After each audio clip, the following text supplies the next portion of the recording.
Kameranya dibuka semua ya.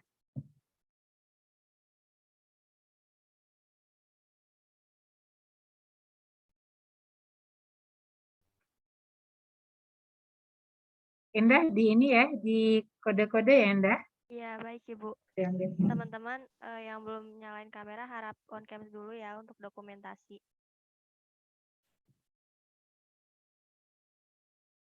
Satu, dua, tiga. Sudah Ibu. Ya udah dua-duanya, udah semuanya. Sudah Ibu. Nah, nanti Indah pas kita selesai di ini lagi ya. Jadi screenshot awal sama screenshot akhir tolong kirim ke Ibu. Jadi Ibu bisa memantau mahasiswa yang masuk ruangan ya, ruangan Zoom. Ya, baik Oke? Ibu. Nah, Bismillahirrahmanirrahim. Assalamualaikum warahmatullahi wabarakatuh. Selamat pagi adik-adik semuanya. Waalaikumsalam warahmatullahi wabarakatuh. Selamat pagi. Ya, Ibu berharap kita sehat semua ya. Kalau yang kurang sehat atau dapat rezeki untuk bed rest atau isoman, dijalani aja ya dengan semangat. Insya Allah semuanya berlalu. Yang penting ini ya, yang penting disiplin gitu ya. Indah ada teman-temannya yang ini yang terpapar semester 4 ini ya. Ada yang terpapar? Ada Indah? Izin menjawab, ada Ibu, tapi Ada sudah ya. lagi. Ya, kita doakan ya teman-temannya yang terpapar diberi semangat untuk sembuh dan segera terkonfirmasi negatif. Amin ya Rabbil Alamin. Kemudian yang lain yang mungkin tidak sakit karena pandemi, mungkin sakit yang lain-lain kita doakan. Insya Allah semuanya sehat dan menuju sehat gitu ya, adik. Dan memang ini banget sekarang, aduh, klaster ya, klaster ininya. Kita hadapi aja karena memang inilah ini ya, life must go on ya, adik ya, semangat selalu. Baiklah, hari ini Indah pertemuannya terakhir dengan Ibu kali ya Indah ya, di pemeriksaan penunjang. Iya, betul Ibu. Nah, dengan Bu Zara udah selesai semua. Dengan Bu Zahra kemarin sudah selesai Ya. Ibu 2 pertemuan langsung. 2 pertemuan, berarti habis ini minggu depan dengan Pak Ali Amroji Bu. Ali Amroji dulu ya, bukan Mama Tali, Ali Amroji ya. Setelah itu baru kita minggu satu laginya insya Allah kita TS ya. Oke. Baiklah, kelas Ibu serahkan kepada kelompok presentan. Indah, Ibu minta waktu. Jadi ceritanya Ibu cerita sedikit ya sebelum kelompok mengambil. Hari ini Ibu tuh janjinya 3 deh, ya Allah, Ibu benar-benar hang deh. Ibu iakan semua janjinya, memang Ibu kalau setelah BG sekarang ini pemberi harapan palsu ya, itu laki-laki, Reza, Tommy, siapa lagi laki-laki?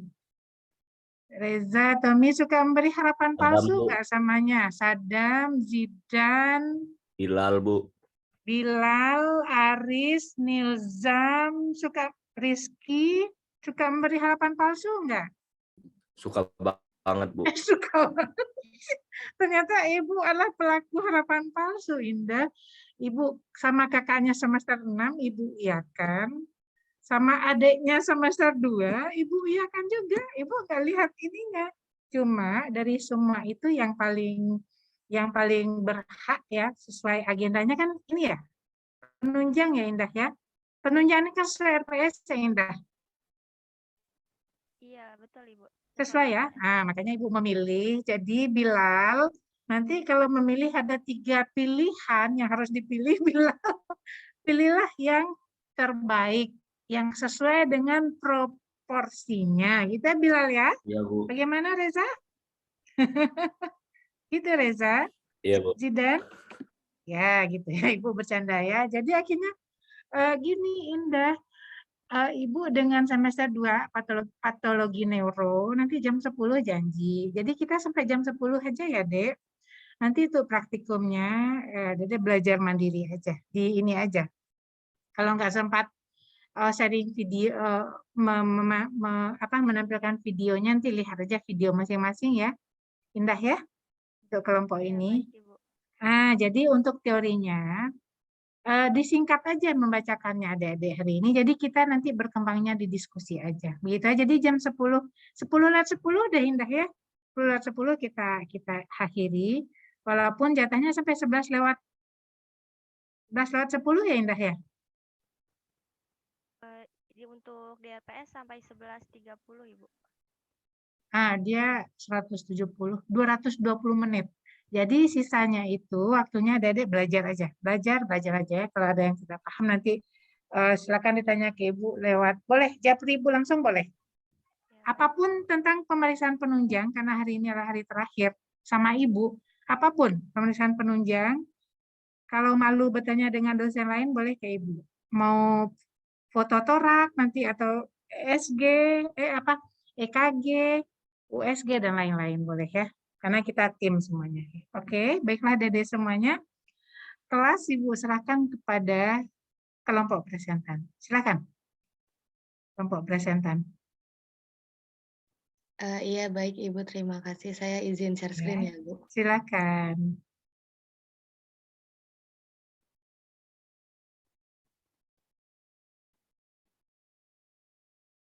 Ibu pakai masker ya karena Ibu lagi di kantor hari ini jadwal WFO.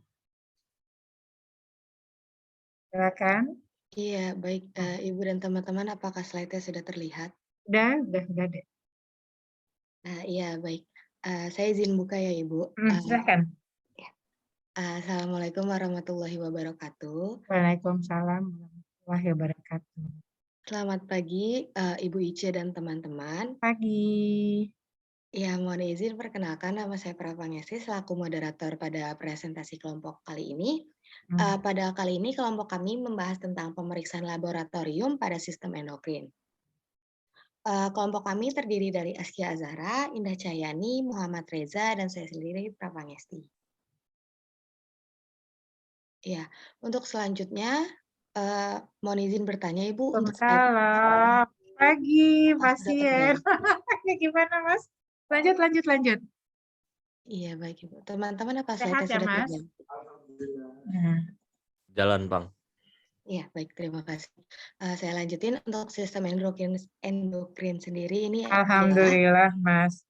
Mohon Sistem maaf agak ribut ini ya Mas, Ibu ngajar. Ya Ibu. Sistem endokrin ialah sistem kontrol kelenjar tanpa saluran atau ductless yang menghasilkan hormon yang tersirkulasi di tubuh melalui aliran darah untuk mempengaruhi organ-organ lain. Hormon yang bertindak sebagai pembawa pesan dan dibawa oleh aliran darah ke berbagai sel dalam tubuh, yang selanjutnya akan menerjemahkan pesan tersebut menjadi suatu tindakan.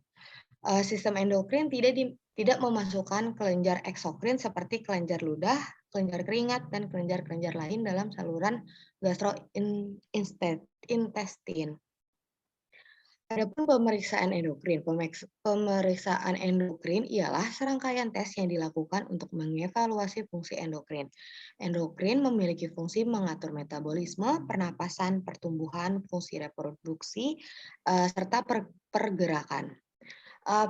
Prosedur ini umumnya dianjurkan pada orang yang mengalami gangguan fungsi endokrin atau kelainan hormon. Berikut Mas, ada dicip beberapa itu Mas. contoh kelainan hormonnya.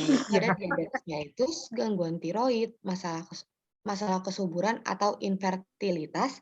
Iya, Bali itu punya juga Wingko, heran Mbak Pia juga punya dia. Akromegali. Iya, makanya heran itu sekarang tinggal di ininya. Selanjutnya pemeriksaan. Iya, rasanya sama, Mas. Yang pertama pemeriksaan gula darah. Lanjut deh. Iya, baik Ibu. Pemeriksaan sistem endokrin ada 3, yaitu yang pertama ada pemeriksaan gula darah, yang kedua pemeriksaan HbA1c, yang ketiga pemeriksaan fungsi tiroid. Mohon maaf ya, ini ada Ibu sambil Ibu potong ya Safira. Iya, baik. Sebenarnya untuk endokrin ini kan banyak sekali pemeriksaannya ya, dia banyak banget lah ceritanya. Yang namanya endokrin apapun pasti kita periksa ya, estrogen, progesteron dan lain-lain. Cuma Ibu mengambilnya yang ini aja, yang bukan banyak kasus, yang lain-lain pun sebenarnya kasusnya banyak, tapi yang ada sedikit hubungannya dengan fisioterapi. Kalau gula darah, bentar ya Dedek ya.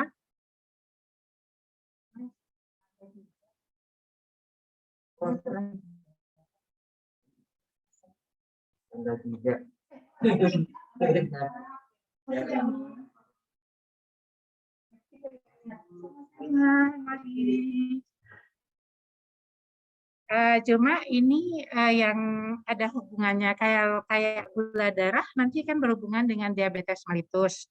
Nanti pasien diabetes mellitus itu kan intervensi fisioterapinya untuk mobilisasi. Kayak tiroid itu tuh kan biasanya pasiennya juga kondisi fisiknya turun, itu intervensi fisioterapi.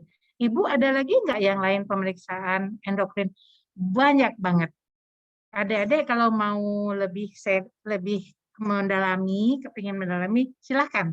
Silakan japri Ibu secara pribadi menanyakan tentang estrogen, progesteron, atau yang lain-lainnya, monggo aja ya. Selama adik-adik masih menjadi mahasiswa fisioterapi, insya Allah Ibu siap sharing, diskusi sama adik-adik tentang semua materi pemeriksaan penunjang. Gitu ya. Oke, lanjut Safira. Iya, baik. Terima kasih, Bu. Saya lanjutin ya, Bu. Ya.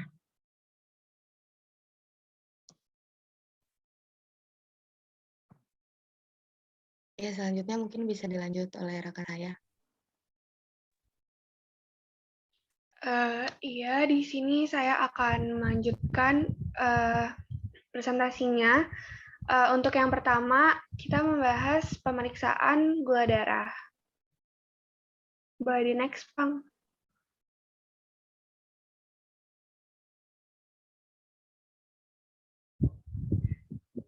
Ya, di sini ada beberapa penjelasan.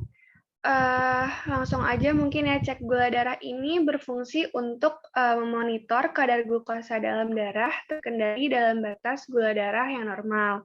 Nah, pemeriksaan gula darah ini dilakukan dengan glukometer. Pengambilan sampel darah ini umumnya dilakukan melalui ujung-ujung jari.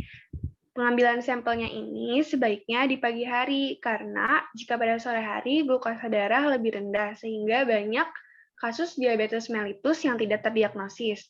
Selain karena mudah dijangkau, pada ujung-ujung jari terdapat banyak pembuluh darah kapiler. Aliran darah ini juga mengalir lebih baik di bagian ujung jari, sehingga dapat menunjukkan hasil cek gula darah yang lebih akurat. Ya, Ibu tambahkan sedikit boleh, jadi supaya Ibu nggak lupa ya.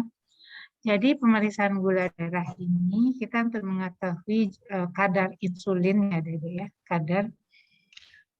bukan kadar insulin, fungsi insulin. Cuma bukan koreksi ya Ibu, apalah Ibu edit ya. Di ujung jari itu pilihan kedua, Askia.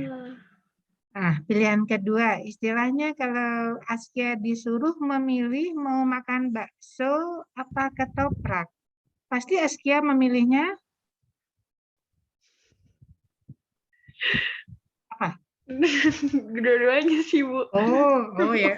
Atau tanya ada Ibu, coba Askia tanya Ibu. Bu Ice Ya, mau mau bakso apa ketoprak? Ibu pasti memilih bakso ya, karena itu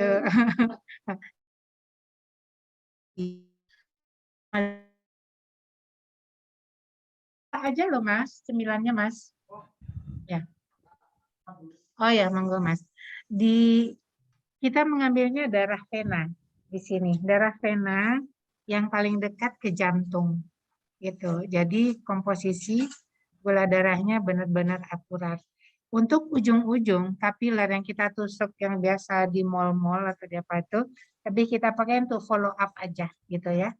Jadi tetap direkomendasi untuk menegakkan diagnosa gula darahnya tinggi atau rendah, tetap kita mengambil darah vena di pembuluh darah yang besar. Kalau bisa kita mengambilnya dari vena cava superior atau vena cava inferior, gitu ya. Atau aorta, arteri supravia yang gitu ya. Jadi, tapi biasanya kita mengambilnya di vena brachialis atau brachiocephalika. Di sini loh ada. Ya. Oke, lanjut Askia. Ya, Ibu. Di sini alat-alat dan bahan yang harus disiapkan. Monggo Mas. Ada lancet atau jarum kecil, terus ada alat glukosameternya, terus ada perangkat lensing, ada strip, kapas alkohol, handscone, dan wadah limbah infeksius. Nah, untuk cara-cara pengecekan gula darah ini, langkah-langkahnya yang pertama, kita cuci tangan dulu yang bersih, lalu letakkan jarum lancet ke dalam perangkat lansing. Terus yang ketiga, memasukkan strip test ke meteran glukosa. Yang keempat, usap ujung jari pasien dengan kapas yang diberi alkohol atau alkohol swab. Kemudian yang kelima, tusuk jari dengan yang keenam, letakkan setetes darah atau secukupnya pada strip tetes dan tunggu hasilnya. Biasanya nanti angkanya akan menunjukkan kadar gula darah dan akan muncul dalam beberapa detik pada layarnya. Ya, itu yang ini ya, yang pakai darah kapiler ya. Pilihan kedua nanti ya, untuk kelompok presentan. Pilihan pertamanya tetap kita lakukan mengambil darah vena ini, brachiocephalika. Oke, lanjut. Sekian. Di sini ada jenis-jenis pemeriksaan untuk gula darah. Yang pertama ini itu, mungkin ada yang penting juga ya, hafal nanti ya, nilai normalnya. Gitu. Ya. Untuk yang pertama itu ada tes gula darah sewaktu. Untuk tes gula darah sewaktu ini bisa dilakukan kapan saja tanpa mempertimbangkan kapan waktu makan terakhir. Nah, biasanya cek gula darah ini dilakukan bila dirasa kita sudah memiliki gejala-gejala diabetes, salah satunya itu sering buang air kecil atau rasa haus yang ekstrim. Untuk nilai normalnya itu kurang dari 140 mg per desiliter. Untuk dinyatakan prediabetes itu jika nilainya 140 hingga 199 mg per desiliter, dan dikatakan diabetes jika nilainya 200 mg per desiliter atau bahkan lebih. Untuk yang kedua ini ada namanya tes gula darah puasa. Nah, ini dilakukan sebagai pemeriksaan lanjutan dari tes gula darah sewaktu. Sampel darah dalam gula darah ini diambil setelah berpuasa semalaman atau kurang lebih 8 jam. Ya, betul. Ya, nilai normalnya ini dikatakan normal jika nilainya kurang dari 100 mg per desiliter, dikatakan prediabetes jika nilainya antara 100 hingga 125 mg per desiliter, dan dikatakan diabetes jika nilainya 126 mg per desiliter atau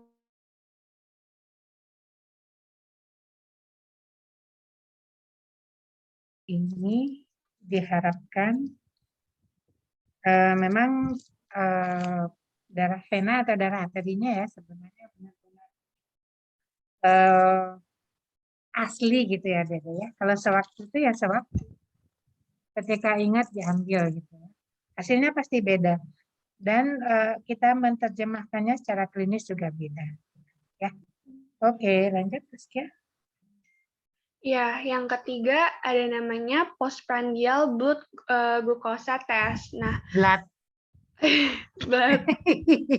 Maaf Bu.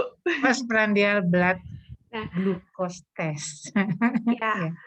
Ini dilakukan 2 jam setelah makan, tetapi sudah puasa dulu sebelumnya. Jadi 2 jam jeda 2 jam ini diperlukan karena setelah makan kadar glukosa akan naik dan normalnya hormon insulin akan mengembalikan kadar gula darah ke batas normal. Nah, ya jadi untuk cek gula darah ini puasa dulu selama 12 jam. Terus setelahnya itu boleh makan dari info yang kita dapat, ini boleh diusahakan mengkonsumsi 75 gram karbohidrat, terus setelah makan normal jangan mengkonsumsi apapun lagi hingga itu baiknya dilakukan istirahat aja sambil menunggu waktu tes. Nah, nilai normalnya ini kurang dari 140 mg per desiliter dan dikatakan diabetes jika nilainya 180 mg per desiliter atau lebih. Ya, postprandial ini biasanya adik-adik kalau di apa PP, kadang-kadang orang bilangnya PP, 2 jam PP. Nah, gitu kan kalau nanti lihat di status di rekam mediknya pasien 2 jam PP, berarti 2 jam postprandial gitu ya. Oke. Sebenarnya ini kenapa sih harus sewaktu ada puasa kemudian 2 jam postprandial? Itu kita melihat bagaimana perjalanan dari si insulin, responnya. Respon dari si insulin ketika kita melakukan sebuah apa namanya perlakuan terhadap pasien gitu ya. Oke, lanjut. Sekian, yang penting nilai normalnya ada ya. Ya, ini yang keempat ada namanya tes toleransi glukosa oral. Nah, kalau yang tes toleransi glukosa oral ini dilakukan setelah 2 jam saat mengkonsumsi 75 gram cairan glukosa yang akan diberikan oleh nanti tenaga kesehatan. Tetapi untuk sebelum melakukan cek gula darah oral ini, kita juga berpuasa setidaknya 8 jam. Nah, untuk toleransinya ini, nilai normal ininya kurang dari 140 mg per desiliter, dikatakan prediabetes jika nilainya 140 hingga 199 mg per desiliter, dan dikatakan diabetes jika nilainya 200 mg per desiliter atau lebih. Nah, untuk tes toleransi gula darah oral ini umumnya memang digunakan untuk tes diagnostik gestasional pada ibu hamil. Untuk tes pada ibu hamil, sampel darah perlu diambil selang 2-3 hingga jam. Jika 2 atau lebih hasil tes menunjukkan kadar gula darah yang dikategorikan sebagai diabetes, artinya pasien positif memiliki diabetes. Untuk ini, misalnya orang bilangnya OGTT bisa, oral glucose tolerancy test, atau GTT aja. GTT, glucose tolerancy test ini boleh, ya untuk ibu hamil bisa. Tapi biasanya kita memantau fungsi dari pankreas pada pasien yang mengalami diabetes mellitus yang kronis. Pengobatan biasanya, jadi pas pertama kita menegakkan pasien itu diabetes mellitus, kita tidak melakukan pemeriksaan ini.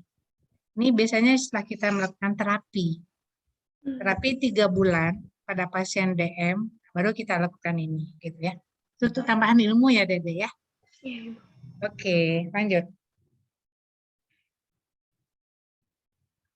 Ini videonya mau videonya belakangan aja deh. Oh, belakangan aja. Oke, belakangan aja. Kan hanya ini ya, pakai lancet itu aja ya, ditusuk gitu aja ya, Dek. Iya, Ibu, karena yang di ujung jari. Oh, ya udah itu nanti aja. Ya, mungkin boleh dilanjut sama teman-teman kelompok yang lain. Silakan. Silakan lanjut ngomongnya, Ibu, ngambil minum dulu ya. Lanjut aja. Ya, selanjutnya pemeriksaan HbA1c. Ya, gula yang ada di dalam darah tersebut disebut sebagai glukosa. Glukosa ini bertahan di dalam darah dengan menempel pada hemoglobin, yang merupakan bagian dari sel darah merah. Pada pemeriksaan HbA1c ini akan terlihat berapa jumlah glukosa yang menempel pada hemoglobin tersebut. Pemeriksaan HbA1c atau hemoglobin A1c adalah tes darah yang digunakan untuk mendiagnosis penyakit diabetes mellitus tipe 1 dan tipe 2, serta mengevaluasi efektivitas terapi diabetes. Pemeriksaan HbA1c dilakukan dengan mengukur persentase hemoglobin. Itu protein di sel darah merah yang membawa oksigen yang terlapisi oleh gula. Selanjutnya, kadar normal HbA1c ini hasil pemeriksaannya dilaporkan dalam bentuk persentase. Persentase ini menunjukkan beberapa persen hemoglobin yang terlapisi oleh gula di dalam darah. Berikut ini hasil Ada pemeriksaan musik itu, Mas. dan tidak normalnya. Setiap hari, Mas. Normalnya itu kurang dari 5 Di kantor. 7% Di untuk sini. prediabetes yaitu Ya, di bawah kan, Mas? sampai Di mana nih, Mas? 6,4%. Kalau Oh, alah, Ibu ketinggalan. lebih baik sama dengan Iya, Ibu. 6,5%. Rasanya Ibu sudah. Faktor yang mempengaruhi tes HbA1c ini beberapa faktor atau kondisi yang dapat memengaruhi hasil pemeriksaan. Itu penyakit ginjal, penyakit hati, gangguan darah, seperti baru saja mendapat transfusi atau kehilangan darah, kadar zat besi yang rendah, sakit, dan stres. Itu cuma Ibu karena nggak fokus kan, Mas, takutnya nggak memberikan masukan apa-apa, ya sekalian nggak aja. HbA1c dan tes gula darah ini, kalau tes gula darah pada darah biasa yang diukur adalah kadar gula darah saat kadar gula darah bisa berubah-ubah sepanjang hari. Jadi jika Anda baru saja mengonsumsi makanan atau minuman yang manis, kadar gula akan terbaca lebih tinggi. Nah, kemudian kadar gula darah yang normal pada tes gula darah biasanya adalah di bawah 140 mg per desiliter. Sementara itu, pada orang yang mengalami diabetes biasanya akan tercatat 200 mg per desiliter atau lebih. Orang yang itunya enggak. Namun untuk mendiagnosis diabetes, tes gula darah tidak bisa dilakukan hanya satu kali. Nah, selanjutnya ini untuk HbA1c yang dilihat adalah persentase sel darah merah yang pada orang yang tidak mengidap diabetes, persentase tersebut biasanya berkisar antara 4 sampai dengan 5%. Sedangkan pada penderita diabetes, persentasenya di atas 6,5%. Kemudian jika pada hari pemeriksaan Anda sengaja tidak makan gula, namun di hari-hari sebelumnya Anda mengonsumsi banyak gula, maka hasil tesnya akan tetap tinggi. Sedangkan jika strategi ini dilakukan pada tes gula darah biasa, maka gula darah Anda akan terbaca normal, bahkan rendah. Selanjutnya. Nah, korelasi dengan Bu, sambil sarapan ya, mohon maaf. Iya, Ibu, nggak apa-apa. Nah, sarapan, Mas. Pemeriksaan HbA1c ini sangat berguna untuk memantau ketidakdisiplinan pasien. Nanti Ibu nikah lagi.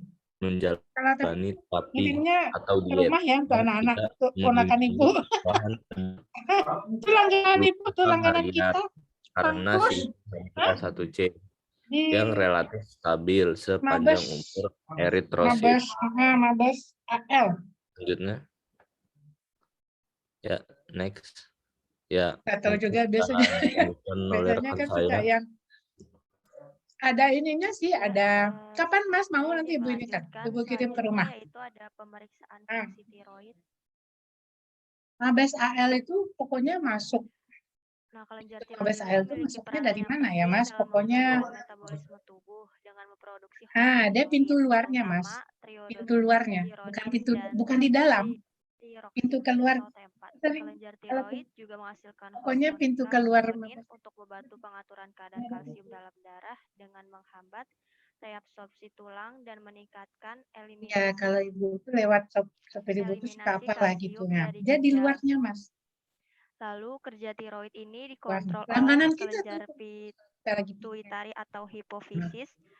Ketika kadar hormon tiroid dalam tubuh terlalu rendah, ya langganan kita. Biasalah mama kan suka jajan. Indah, maaf suaranya kecil, Nah. Iya, Askia. Makasih. Ya, izin lanjutkan. Kerja kelenjar tiroid dikontrol Iya, oleh Mas. Ini aja, Mas. kelenjar pituitari atau hipofisis. Dan ketika kadar hormon tiroid dalam tubuh terlalu rendah, maka kelenjar pituitari. Ya, suara Indah gak kurang keras ya, Indah? Iya, Ibu. Ah, udah. Ya, izin melanjutkan, Ibu. Hmm. Jika kadar hormon tiroid dalam tubuh sudah memadai, maka kelenjar pituitari mengurangi produksi TSH. Dan keseimbangan hormon tiroid ini merupakan Jadi kita itu, Mas, rombongan, kunci dari pas kondisi pulang kelenjar kan di tiroid swab yang sehat. antigen. Terlalu berlebihan Sepasang atau kekurangan produksi reaktif. hormon tiroid dapat Tinggal di menimbulkan Bali. berbagai gangguan. Senior suami Wanita ibu. lebih cenderung mengalami gangguan tiroid dibandingkan pria. Nah, menurut American Cara Thyroid belajar. Association, 1 dari 8 wanita pernah Apa namanya mengalami itu ya, Mas? gangguan tiroid selama hidupnya. Dinas tapi Boleh dilanjut, Bapak? ya ibu-ibunya gitu. Dan pemeriksaan Ikut suami tiroid mendampingi ini suami untuk judulnya. mengetahui struktur maupun Tinggal fungsi 2, Mas, kelenjar tiroid sepasang. saat kelenjar Akhirnya tersebut kita diduga di swab mengalami lagi, Mas. gangguan atau kerusakan. Selain di kelenjar tiroid, pemeriksaan ini juga dilakukan Negatif di semua, organ alhamdulillah. lain tempat Karena itu hormon tiroid sebenarnya mungkin bekerja, ini ya. seperti di jantung dan Pas saraf. yang positif itu mungkin virulensi Pemeriksaan virusnya tiroid lagi ini tinggi ke dilakukan dianya, mendeteksi daya tahan kelainan tubuhnya hormon ini. tiroid Karena si pada bapak keadaan itu memang tertentu. Nah, hormon ini terlalu ya banyak memang lagi diproduksi nggak fit sehingga aja gitu. jumlahnya meningkat dalam tubuh dan menyebabkan hipertiroidisme. Iya, Sebaliknya, pada keadaan gitu aja. lain, produksi hormon dapat terhambat sehingga jumlahnya menurun dan menyebabkan hipotiroidisme. Penyakit pada tiroid Ini aja ya. Kenapa ada Mas tes hipertiroid waktu itu? atau Kan waktunya Mas tirotoksikosis, gak ada gejala. yaitu kelebihan hormon tiroid, hipotiroid atau mixedema.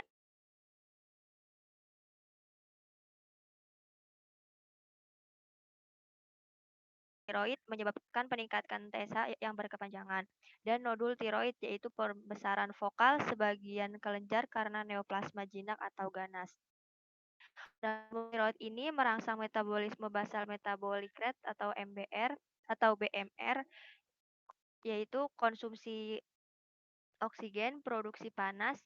Untuk hipertiroid yaitu BMR lebih besar dari 100% dan hipotiroid yaitu BMR-nya kurang dari 50%.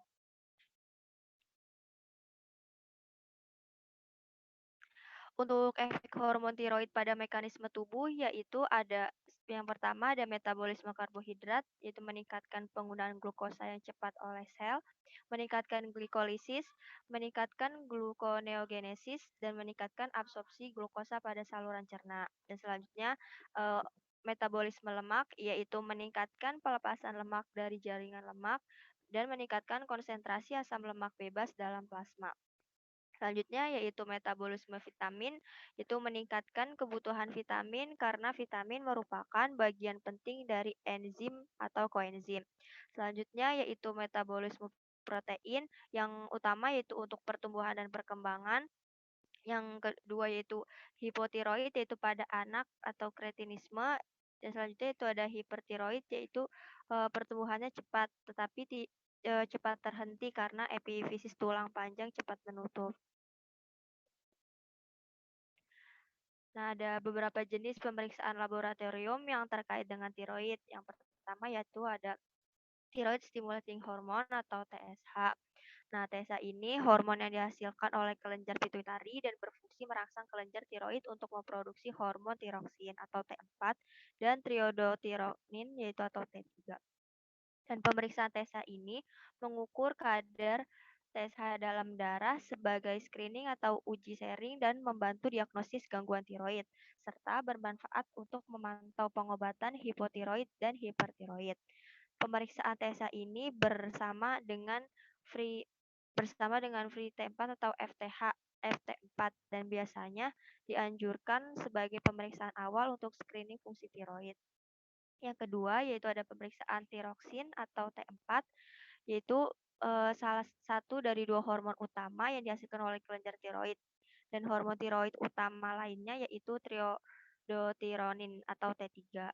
T4 dan T3 ini secara bersama-sama mempunyai fungsi untuk mengatur metabolisme tubuh. Hampir sebagian besar T4 ditemukan dalam bentuk terikat dengan protein dalam darah.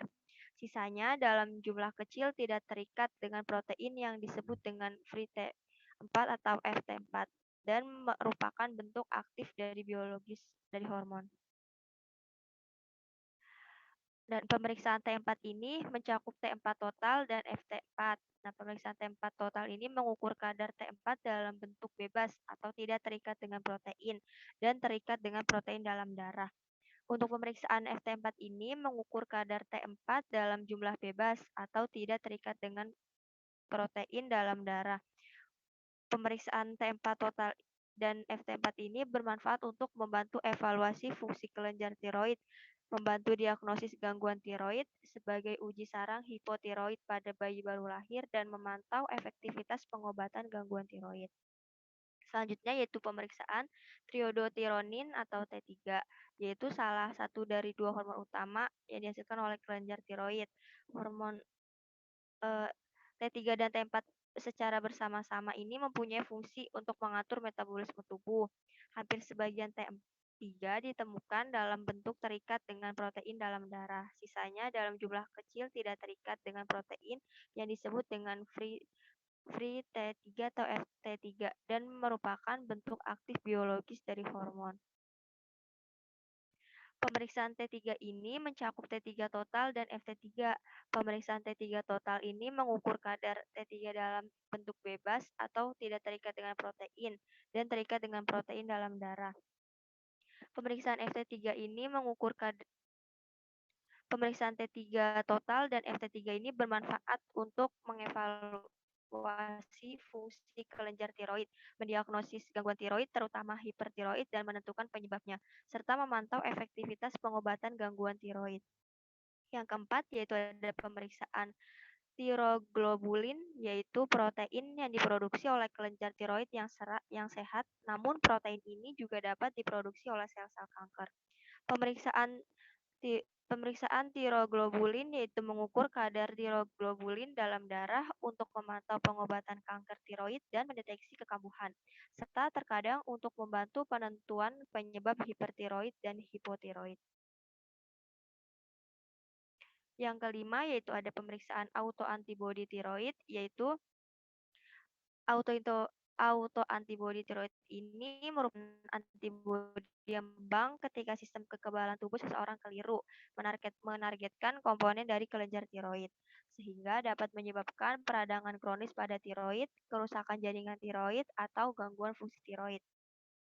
Pemeriksaan autoantibodi tiroid ini bermanfaat untuk membantu diagnosis dan memantau penyakit tiroid autoimun, serta membedakan dengan penyakit tiroid lainnya, yaitu membantu dalam penentuan pengobatan.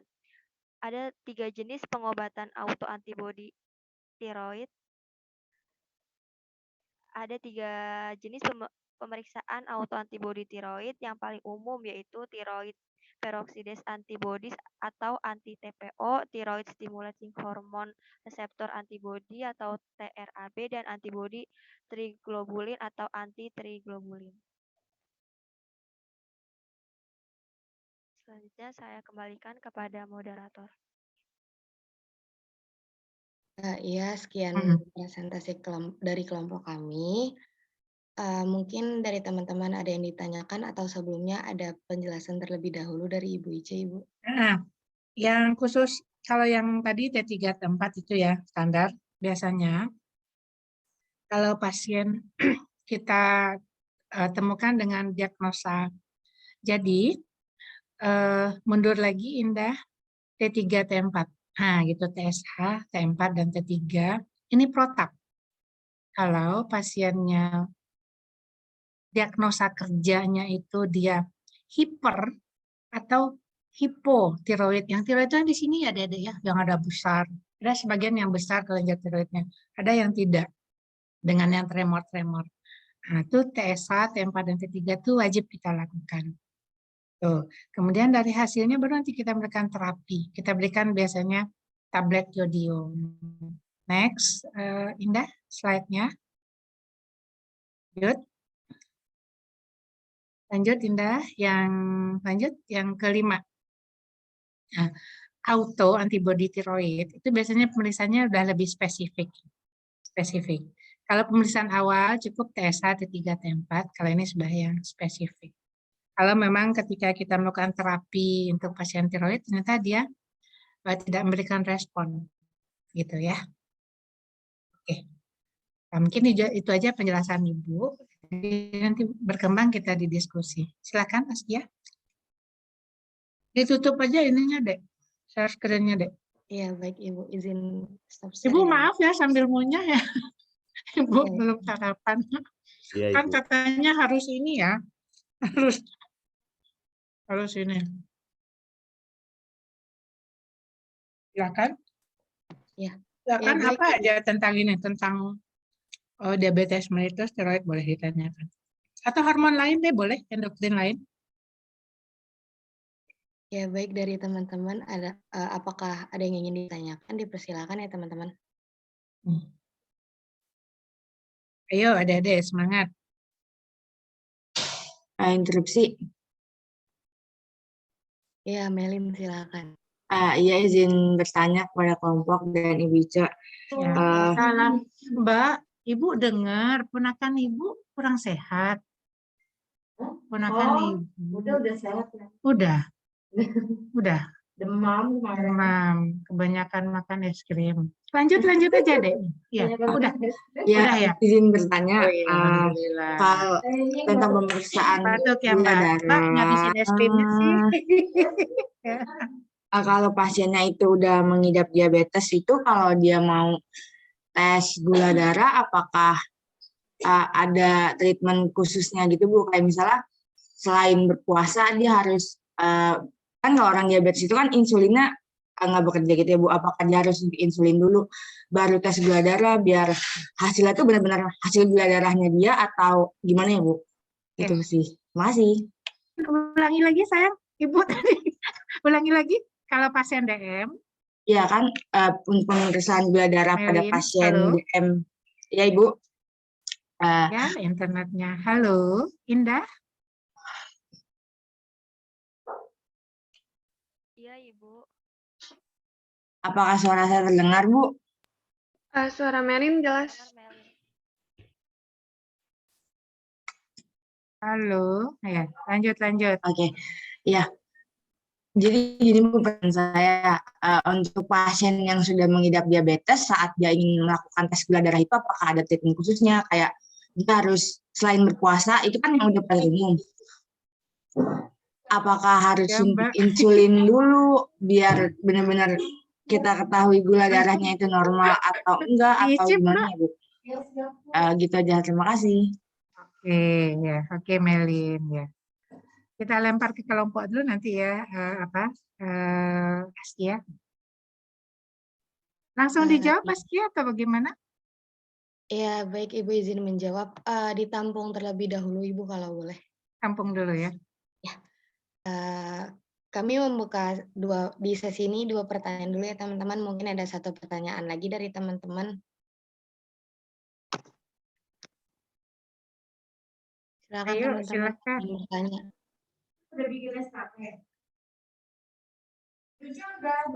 Belum, ini Bu malah mau nanya Mbak. Jumat Mbak.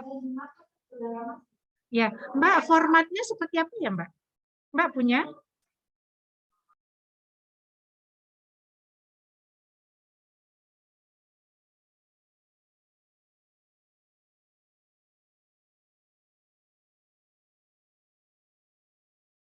Ya, mungkin dari teman-teman, apakah ada yang ingin ditanyakan?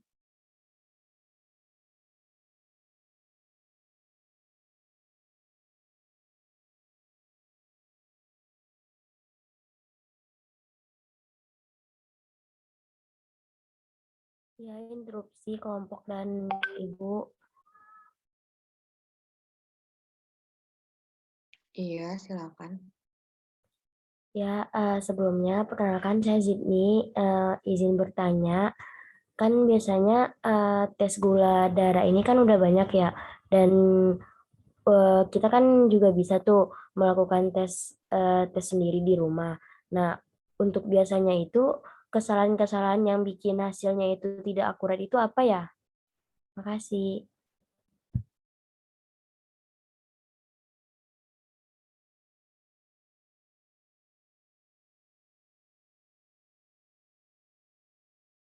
Iya, baik. Terima kasih, Zidni. Mungkin dari kelompok ada yang ingin menjawab pertanyaan dari Zidni, Melin. akuratnya itu kalau melakukan sendiri atau dari petugasnya? Maksud pertanyaan Zidni. Kalau melakukan sendiri, Ibu, kan sekarang kan udah banyak Ya. kayak melakukan tes Ya, darah itu sendiri. yang disampaikan sama itu tadi ya. Iya. Oke. Ya, silakan. Ya, izin menjawab Oh ya Ibu. iya, Mbak. Alhamdulillah. Jawab pertanyaan Melin. Silakan Reza. Nah, di sini untuk pemeriksaannya sama saja. Namun sebaiknya pada pasien yang sudah didiagnosis Iya. DM Ya, dianjurkan kampung untuk ibu sana. Nggak pemeriksaan ketemu daging di sana. secara rutin Kampung ibu. dan lebih dianjurkan untuk melakukan Ibu udah pemeriksaan ibu taruh lantai 4 juga. HbA1c agar dapat Kita tanya Pak Andi gimana? Tunjuk beliau. mengevaluasi efektivitas terapi diabetes yang telah dilakukan si pasien. Apakah terjawab, Melin? Pak itu tuh apa? Acaranya? Oh iya gitu. Oke, makasih Reza. Gimana? maaf Reza. Reza gimana? Ya Ibu, untuk pemeriksaannya sama saja. Namun sebaiknya pada pasien yang sudah didiagnosis DM dianjurkan untuk melakukan pemeriksaan secara rutin dan lebih dianjurkan untuk melakukan pemeriksaan HbA1c agar dapat mengevaluasi efektivitas terapi diabetes yang telah dilakukan sama si pasien gitu, Bu. Ya, udah. Bagaimana Melin? Melin? Mungkin Melin ada, jadi gini, nah, betul, jawaban Reza betul, Melin, kalau pasien itu DM terlepas dari itu tipe 1, tipe 2, ataupun gestasional ya, kalau ibu hamil mungkin spesifik ya, spesial. Ibu hamil. Harus kita tegakkan diagnosa pertama itu, pemeriksaan gula darahnya harus dengan darah arteri atau darah vena. Tapi biasanya kita ngambil darah vena ya, karena arteri itu kan lebih dalam, susah. Udah, nggak diagnosa. Kemudian kita berikan terapi. Terapi pada pasien DM itu ada 3 tingkat, Melin dan adik-adik semuanya. Yang pertama, pasiennya cukup diet saja dan olahraga. Diet itu apa? Asupan glukosa, protein, karbohidratnya kita batasi. Supaya glukosa yang nanti kan diolah ya, glukosanya di gaster, kemudian diabsorpsi di usus. Kalau glukosanya kita atur, berarti tidak semuanya, hanya jumlahnya tidak banyak untuk diserap oleh pembuluh darah. Itu diet dan olahraga. Olahraga tujuannya untuk apa? Untuk membakar. Karena ketika pasiennya DM, itu banyak oksigen yang tidak efektif di dalam darah. Nah, itu kita bikin oksigen jadi aktif kembali, inaktif oksigen. Itu tujuan berolahraga. Pertama, Melin. Yang kedua, kalau itu tidak mempan, kita lakukan olahraga tetap, diet tetap, plus insulin oral. Makan insulinnya. Oral itu maksudnya lewat mulut. Itu, karena kalau oral kan biasanya metabolismenya lebih pelan ya, Dek. Itu. Tapi kalau tidak mempan juga, atau dengan kita melihat dari jumlahnya ya tadi ya, ada gula darah puasa, gula darah sewaktu, bla bla bla, itu ada apanya, hitung-hitungnya. Kita lakukan, udah lanjut aja dengan suntik insulin. Insulinnya yang kita masukkan. Diet sama olahraga tetap, gitu ya. Itu 3. Kemudian itu per periode, Melin, kita lakukan follow up. Follow up itu baru boleh kita lakukan di itu tadi, mandiri di rumah sendiri, follow up itu. Tapi nanti per 1 bulan atau per 1,5 bulan atau per 2 bulan tergantung kondisi pasien, tetap kita melakukan pemeriksaan darah vena yang besar, gitu ya. memang ada bedanya, Dek, ada selisihnya ada. Selisihnya 5 sampai 15 poin itu selisihnya ya. Itu. Kemudian sebenarnya tidak semua pasien DM itu kita harus lakukan dengan insulin suntik. Jadi DM itu kan gula darahnya meningkat di dalam darah ya, Dede ya. Ketika gula darah meningkat dalam darah itu sebenarnya sama insulin dia ambil lagi gula itu untuk fungsi dari insulin ini kan transportasi ya, Dede. Dia transportasi si glukosa dari darah itu untuk disimpan menjadi glikogen, itu fungsi insulin. Jadi kadang-kadang DM ini penyebabnya apa? Insulinnya ada tapi tidak aktif. Atau insulinnya memang yang kurang. Atau asupan glukosanya terlalu banyak tapi insulinnya tetap aktif gitu ya. Jadi fungsi kunci kenapa sih DM insulin. Insulin ini fungsinya transportasi glukosa dari pembuluh darah.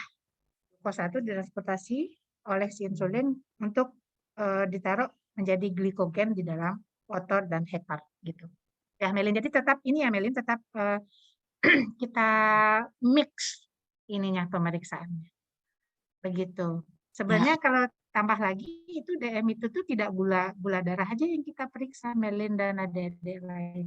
Mata, fungsi ginjal, fungsi reproduksi, fungsi jantung juga kita follow up. Gitu ya. Oke. Baik, terima kasih Bu. Ya. Makasih juga Reza atas jawabannya. Ya Reza, betul jawabannya. Silakan. Siapa tadi? Askia ya. Silakan moderator. Saya izin jawab pertanyaan dari Zidni tadi ya Bu. Kalau kayak sekarang kan udah banyak alat-alat tes gula darah yang bisa dilakukan mandiri gitu di rumah. Nah, kalau dari informasi yang saya baca untuk mencegah tingkat keakuratan yang lebih baik gitu, sebaiknya kayak pas mengambil darahnya itu jangan terlalu banyak dan jangan terlalu sedikit juga. Nah, biar hasilnya itu lebih akurat. Jadi mengambil darah secukupnya. Terus yang kedua itu jangan menekan atau memencet jarinya itu terlalu keras karena dikhawatirkan nanti nggak hanya sampel darah yang keambil, ada cairan lain gitu yang ikut keambil. Nah, terus ada yang ketiga itu jangan misal udah tetesin sedikit, terus baru ditetesin lagi yang kedua. Jadi sekalian aja kayak ambil darah dulu secukupnya, baru ditetesin ke alatnya. Jadi biar sekalian. Kalau saya seperti itu, Bu. Mohon dikoreksi ya, Bu. Enggak, betul ya. Bagaimana? Yang bertanya tadi siapa? Yang tanya tadi siapa, Dek? Zidni, Bu. Siapa? Zidni. Oh ya, ini depan Ibu ke Zidni di kamera Ibu. Ya, betul. Boleh Ibu langsung ini aja ya. Ibu ini ya. Zidni, kalau kita melakukan pemeriksaan mandiri untuk gula darah, biasanya indikasinya hanya untuk follow up ya, Dek. Follow up, tapi tidak boleh follow up terus-menerus, itu mandiri. Mandirinya maksudnya oleh pasien sendiri atau keluarga pasien yang bukan orang kesehatan ya, Dek. Nah, untuk nanti setiap sebulan, nanti kita tergantung ya DM-nya apa, itu setiap sebulan atau sekali 2 bulan atau 1,5 bulan, tetap kita melakukan pemeriksaan yang pakai darah vena, yang darah vena pusat gitu. Cuma kalau kita melakukan itu, kata si apa tadi, Askia, kalau di rumah,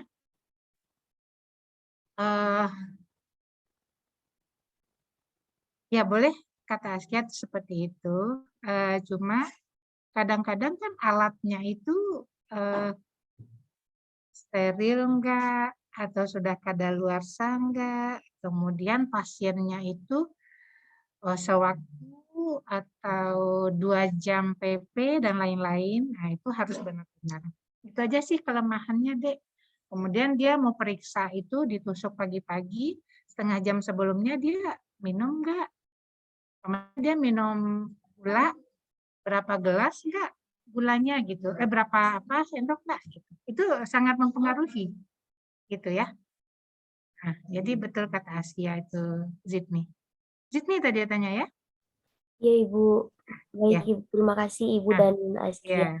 Iya, sama-sama. Monggo Askia. Iya, moderatornya Prapang, Bu. Prapang, ya Allah. Ibu ini karena lagi ngerumpi sama Bu Nia dan Pak Yusuf. Jadi nggak fokus ya. Monggo Mas. Lanjut. Maaf ya Bu Safira. Iya, Ibu. Ya, baik dari teman-teman, apakah ada yang ingin ditanyakan kembali? Dipersilakan ya. Dia ya. Oh iya. Belum ada ini ya. Oh ini ya. Lanjut deh. Tunggu Mas. Uangnya ini aja. Lanjut Prapang. Ya, interupsi. Masih ada. Maaf ya Ibu nyambi. Ya, silakan Pinca. Mau dibawa. Ya, baik. Terima kasih moderator. Saya Vinka. Izin bertanya pada bagian tiroid, di mana kan pemeriksaan tiroid ini dilakukan untuk mendeteksi kelainan hormon tiroid. Ya. Nah, kalau misalkan udah diperiksa itu, nanti kita tahu nih apakah kita menyebabkan hipertiroid atau hipotiroid. Nah, itu kalau misalkan sudah seperti itu, apa yang akan dialami pasien kayak gitu? Mungkin itu. Terima kasih. Mbak Nia, kalau Mbak Nia dapat form SKP-nya Ibu minta ya Mbak.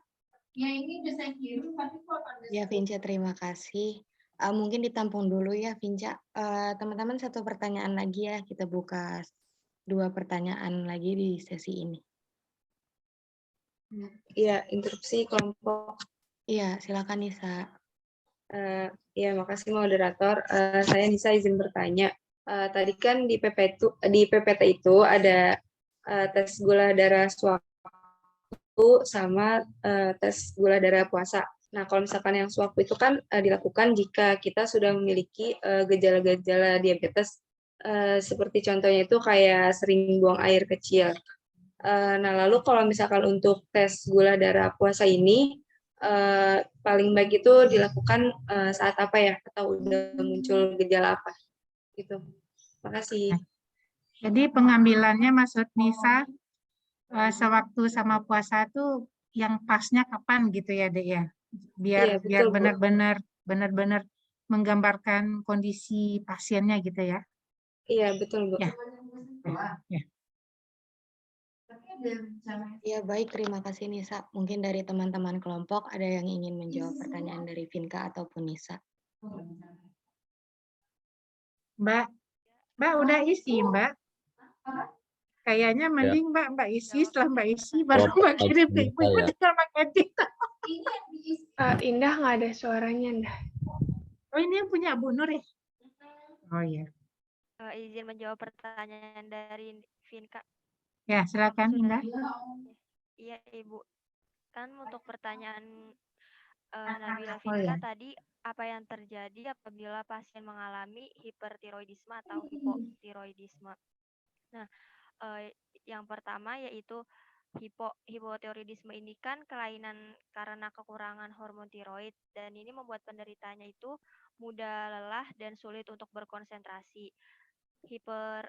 Hipotiroidisme atau hipotiroidisme ini lebih sering ditemui itu pada wanita usia lanjut. Nah, biasanya menimbulkan gejala yang tidak spesifik ketika di tahap awal, misalnya kenaikan berat badan atau mudah lelah yang dianggap biasa. Nah, untuk gejala yang lainnya yaitu ada sembelit atau susah buang air besar, otot-otot terasa lemah, nyeri dan kaku, itu lebih sensitif pada cuaca dingin, kulit kering, kasar, mudah mengelupas dan keriput, serta berat badannya naik tanpa penyebab yang jelas. Dan ada juga wajah bengkak dan suara menjadi parau, serta rambut rontok, kuku menjadi rapuh, mudah lupa dan sulit berkonsentrasi, dan denyut jantung menjadi melambat. Lalu untuk hipertiroidisme ini kan akibat karena terlalu tinggi kadar hormon tiroid di dalam tubuh, yaitu yang menimbulkan salah satunya gejala seperti jantung berdebar, tangan gemetar, dan berat badan naik turun drastis. Lalu untuk tanda-tanda dan gejala lainnya dari hipertiroidisme ini bisa menjadi kayak tremor atau gemetar di bagian tangan, mudah merasa gerah dan berkeringat, mudah berat badan turun drastis, sulit tidur, konsentrasi menurun, diare, dan penglihatan menjadi kabur. Dan lalu untuk wanita yaitu mengalami gangguan pada menstruasi. Ada juga gejala lain yang bisa makasih ya, dirasakan Mas. atau Nanti seperti minta tanda tanda-tanda terimanya fisiknya, ya, Mas. yaitu Ya. ada pembesaran Makasih ya. kelenjar Ibu tiroid suka atau penyakit gondok, gangguin Mas ya. lalu bola mata Makasih. terlihat sangat menonjol, muncul ruam kulit atau biduran, dan telapak tangan kemerahan, serta tekanan darah meningkat. Seperti itu, Vinka.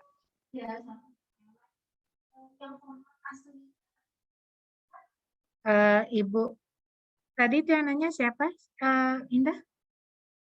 Nabila Vinka, Ibu. Siapa? Nabila Vinka.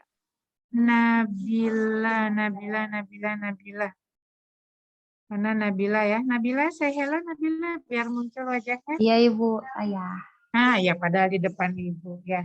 Betul Nabila, jawaban dari Indah. Hipo sama hipertiroid itu namanya ya sesuai penyakitnya sesuai dengan namanya. Berarti hormon dalam tubuh. Kalau hiper, berarti hormon tiroidnya berlebih. Ya. Sementara fungsi dari hormon tiroid adalah untuk metabolisme sodiumnya, untuk metabolisme, untuk growth. Dia bekerjasama dengan growth hormone juga untuk pertumbuhan. Sehingga kalau dia hipotiroid, metabolismenya terganggu. Orangnya kurus, kecil. Kalau hipertiroid itu yang ininya salah satunya, tapi salah satunya ini hanya ada yang besar. Dengan gejala oleh Indah. Terapinya bagaimana? Nanti kalau terapi hipotiroid nanti kita kasih biasanya orang itu minumnya seumur hidup pada ada T3 T4 tablet namanya. Puskesmas menyiapkan untuk protap. Kalau hipotiroid itu juga ada kita kasih hormon ya. Hormon untuk menurunkan. Di samping itu kalau ada pembesaran kayak goiter, salah satu penyakit tiroid itu namanya goiter yang besar itu kita lakukan operasi. Begitu. Iya Mbak, mungkin ya, begitu mungkin Nabila ya. Ya, baik. Terima kasih Ibu dan Indah. Terima kasih ya Mas.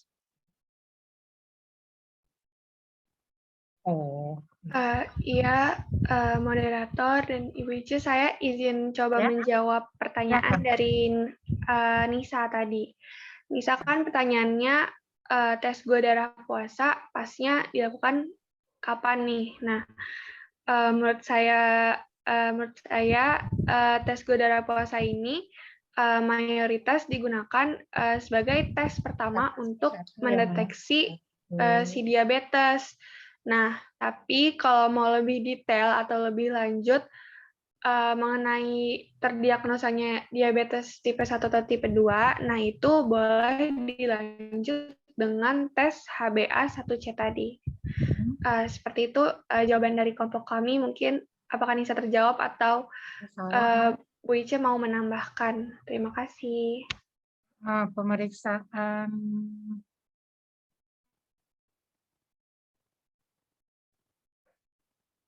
tadi pertanyaannya apa, Dek? Diulang lagi. Pertanyaan Nisa, tes gula darah puasa ini cocoknya untuk pas waktu kapan gitu, Bu? Darah puasa ya. Ya, makasih ya, Mas. Ya. Jadi begini. Pasien itu kayaknya hampir mirip pertanyaannya dengan Melin tadi kalau nggak salah ya. Gula darah puasa ini jadi ketika pasien itu Sebenarnya gini, Dek. Ibu jadi bercerita panjang jadinya tentang melakukan pemeriksaan gula darah ya. Ketika pasien itu, kita anggap pasien itu tidak DM, tapi klinisnya dia sudah mengeluh yang disampaikan tadi oleh Nisa mungkin ya, yang trias poli itu, trias poli ada haus, lapar, kepingin mixi terus. Kalau itu klinisnya, tapi kita belum tahu pasien itu DM. Kita pemeriksaan deh. Pemeriksaannya itu apa? Langsung kita lakukan pemeriksaan PP. Itu aja. Puasa 2 jam PP. Itu biasanya kita tidak melakukan sewaktu. Kalian protapnya ya, sebenarnya ya. Misalnya sebenarnya. Puasa, kemudian 2 jam PP. Udah tegak diagnosa. Itu pasiennya DM. Kalau tipe 1, tipe 2 atau gestasionalnya nanti lanjut lagi kita anamnesanya. Cuma pada kondisi-kondisi tertentu, pasiennya datang ke rumah sakit, keluhannya mungkin pusing, keluhannya mungkin vertigo, tapi kita orang tim kesehatan curiga ada gangguan pada gula darahnya. Itu yang kita lakukan sewaktu kita lakukan. Bisa juga nggak Bu menegakkan diagnosanya? Bisa.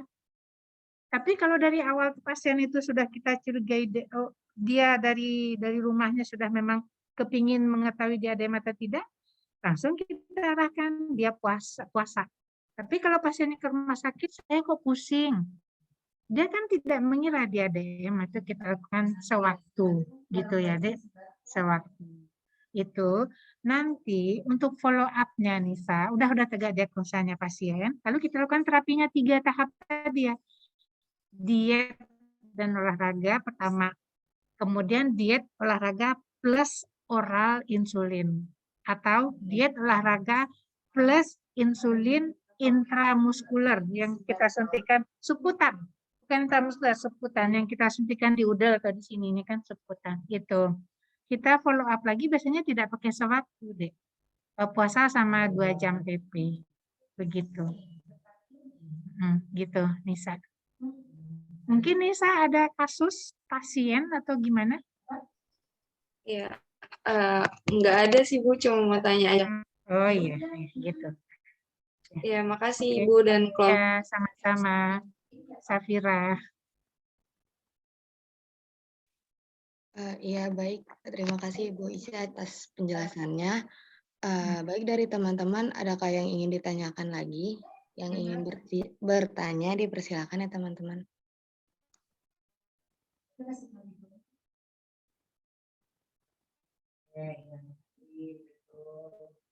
Silahkan. Adik-adik nanti kan yang penting adik-adik indikasi. Jam 1, Mbak. Berarti kita dikasih formnya yang kosong ya, Mbak? Atau dijelaskan aja, nanti kita ngisi masing-masing gitu ya? Oh ya udah. Oh ya. Oke. Oh ya, yang penting ada itu indikasinya apa, kemudian jumlah normalnya berapa, kemudian pada kondisi yang tinggi atau rendah pada keadaan apa, yang secara yang paling banyak kasusnya gitu ya.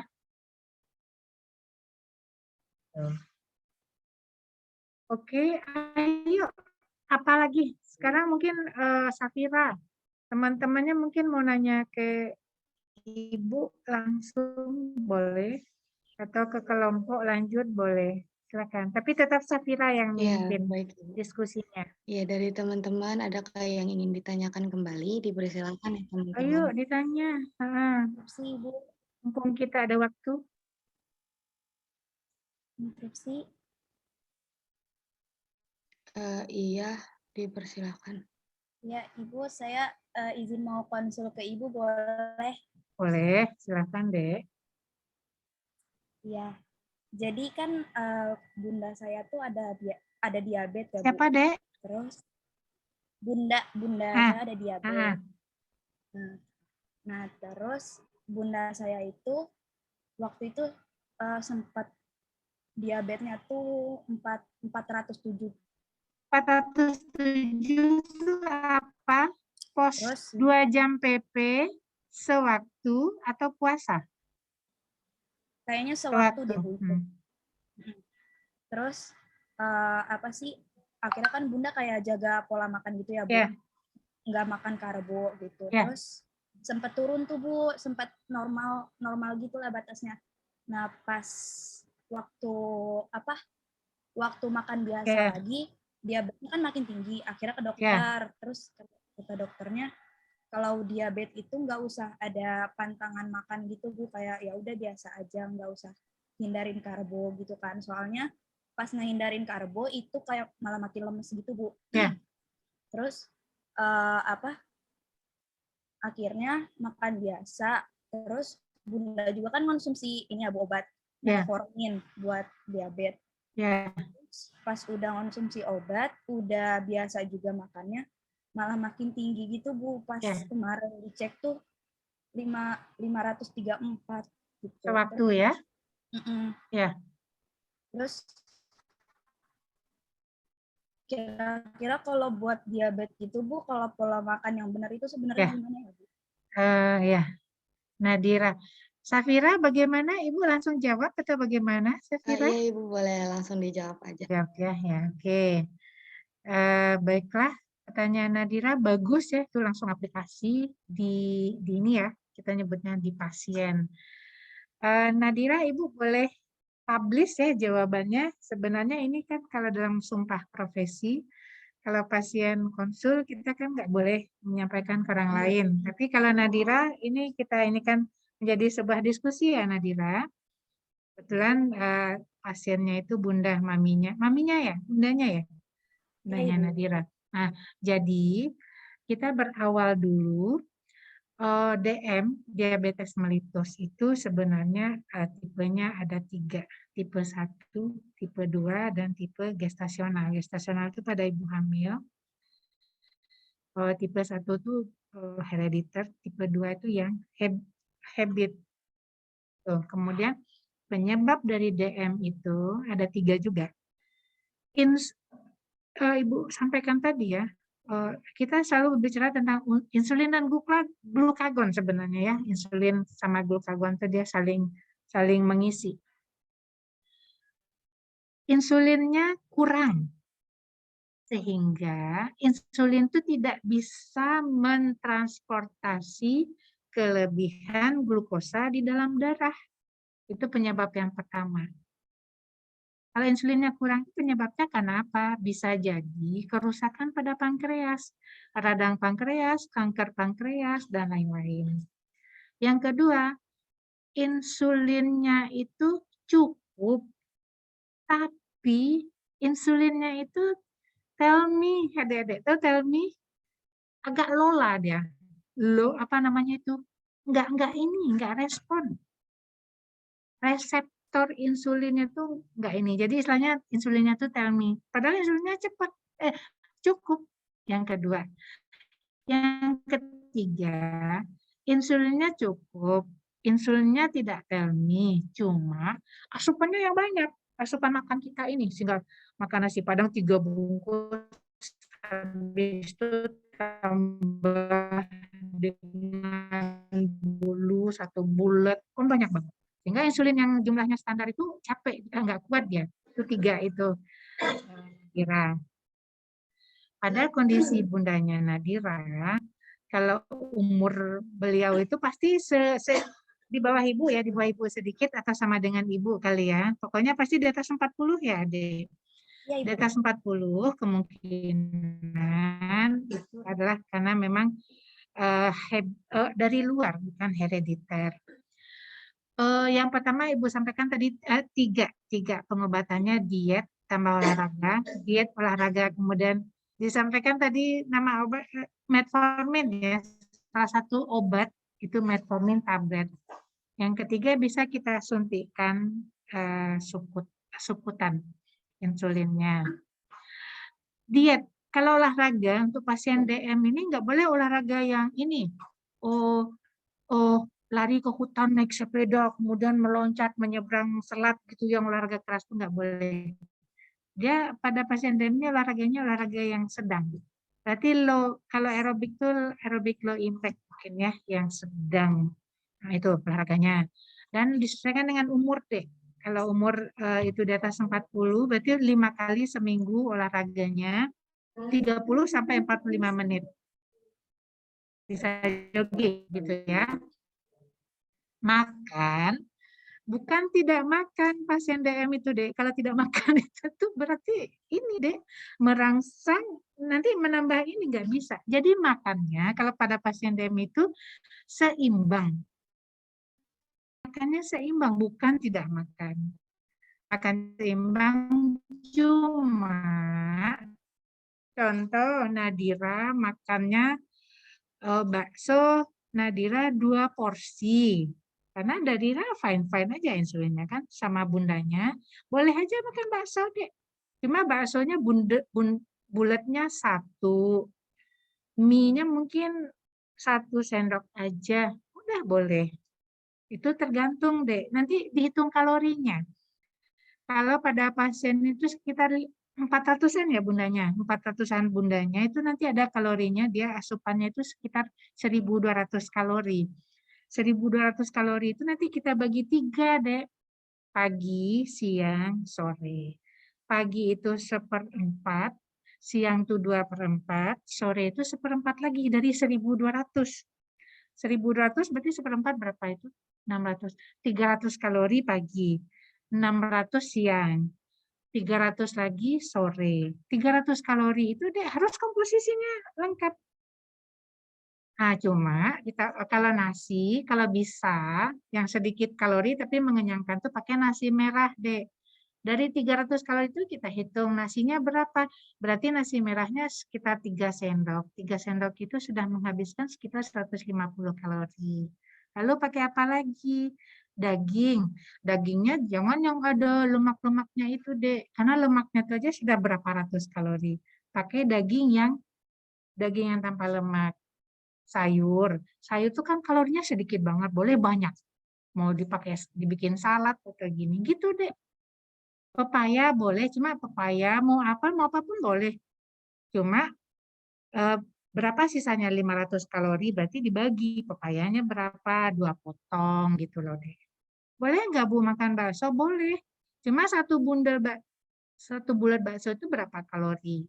Kalau nggak salah itu agak tinggi, Dek, bakso itu. Kalau yang jajan-jajan itu tuh aja 70 kalori loh, Dek, satu bakso itu. Satu yang itu, bukan yang jumbo, yang sedang itu. Gitu. Gitu. Jadi ini cuma kalau untuk karbonya, ada pasien DM jangan pakai nasi putih, Nadira. Nasi putih itu kan kalorinya tinggi. Nasi merah, jagung, atau roti gandum. Kalorinya lebih rendah. Itu nanti ada daftarnya. Nadira tinggal search di hanya sama Simbah aja deh, Simbah Google. Daftar. Boleh nggak mama saya makan pizza, Bu? Contohnya gitu kan, bundanya kepingin pizza. Boleh aja deh, cuma satu potong pizza itu kalau nggak salah itu kalorinya 230-an lah, Dek. Gitu. Lebih deh kayaknya, lebih. Nah, gitu. Ada ininya kayak ikan-ikan, daging, ikan sarden itu kalorinya tinggi, kalengan. Kalau ikan salmon, itu kalorinya rendah. Jadi ada daftarnya, Dek. Jadi harus tetap makan itu kalori, karbo, lemak, protein, sayur, buah. Begitu Nadira.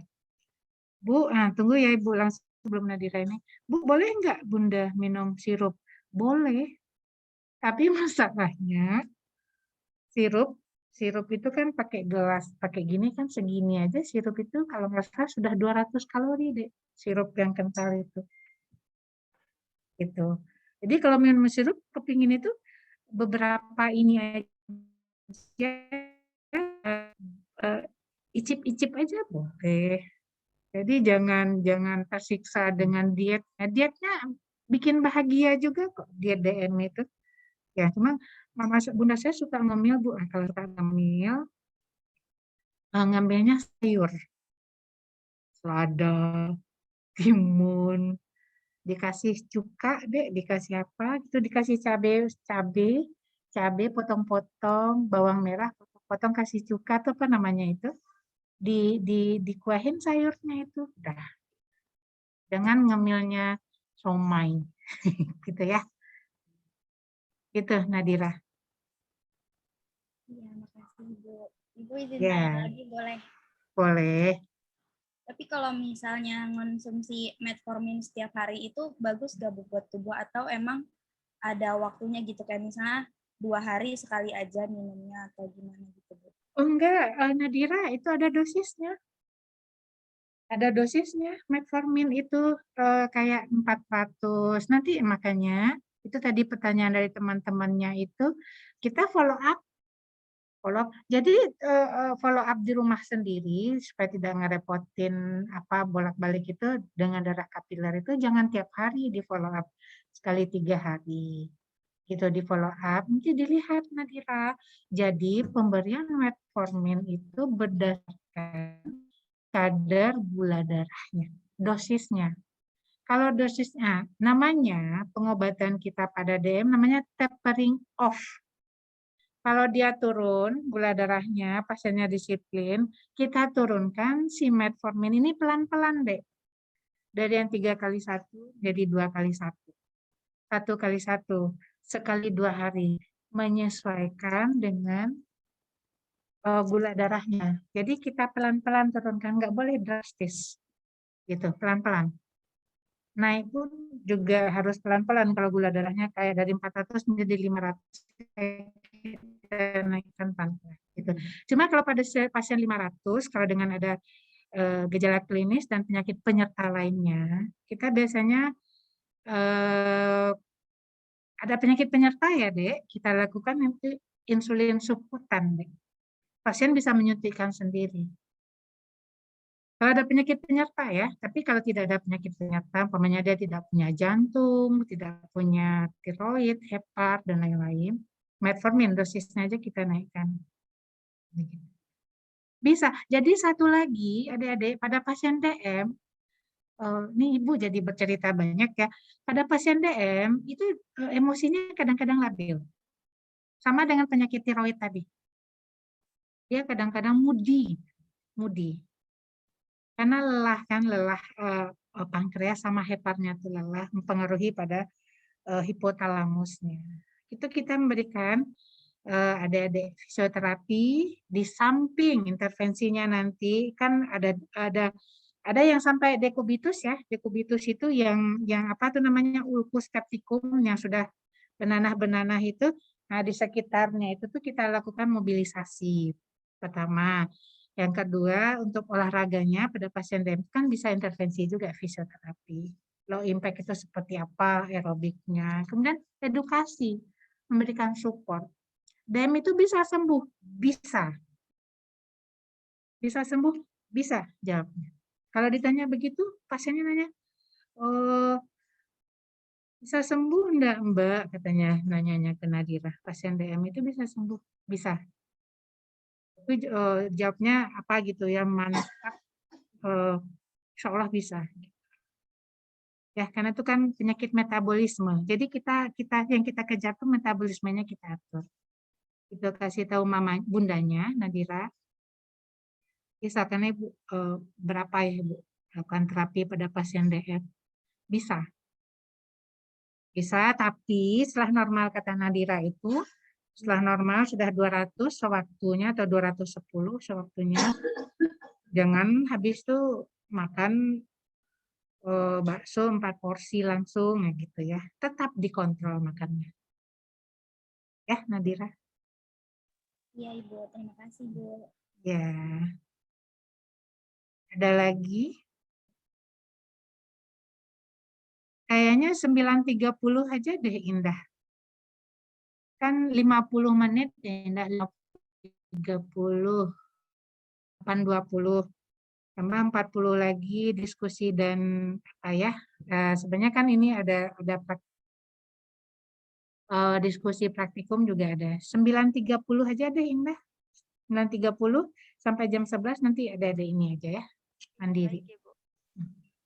Mungkin ada lagi? Yang kemarin-kemarin kali atau apa aja ya? Silakan. Indah? Ya, teman-teman yang ingin bertanya dipersilahkan. Safira.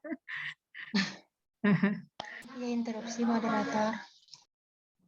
Iya, silakan Salsa. Iya, perkenalkan nama saya Salsabila, izin bertanya Ibu terkait tadi itu tiroid, kan kalau misalkan yang tadi hipo itu dikasih obat tiroid ya Ibu. Nah, setelah itu pasien minum obat atau sambil minum pasien itu minum obat, nah itu dilakukan pemeriksaan lagi nggak Ibu untuk tiroidnya? Ya. Terima kasih Ibu. Safira, Ibu langsung jawab, Safira. Iya, boleh Ibu. Ya, nah ya, makasih. Pertanyaan Salsabila bagus, itu banyak banget Dek kalau adik-adik nanti pergi ke puskesmas. Biasanya yang kita temukan tuh di puskesmas yang di ini, pelosok-pelosok. Itu selalu ada ininya, ada pasien itu gangguan pada tiroid karena kekurangan apalagi di daerah pegunungan ya adik-adik, airnya itu kan biasanya komposisi air di pegunungan tuh kecenderungan kurang yodium. Itu awalnya kan pasiennya itu biasanya Salsa mengeluhnya kok nafsu makannya meningkat, badannya kurus, atau dia tremor, atau lemah aja badannya kurus, keringatan gitu kan. Kita periksa ternyata ada hipo atau hipertiroid. Kalau hipertiroid kita lakukan terapi obat T3, T4, triiodo sama tiroksin itu kan obatnya. Tetap deh, cuma T3 dan T4 itu kan kalau di puskesmas, berapa puskesmas itu sudah bisa dilakukan. Kalau sudah ada petugas ininya ya, labnya yang tersertifikasi. Kalau enggak kan tetap dikirim biasanya ke puskesmas atas atau rumah sakit tipe D.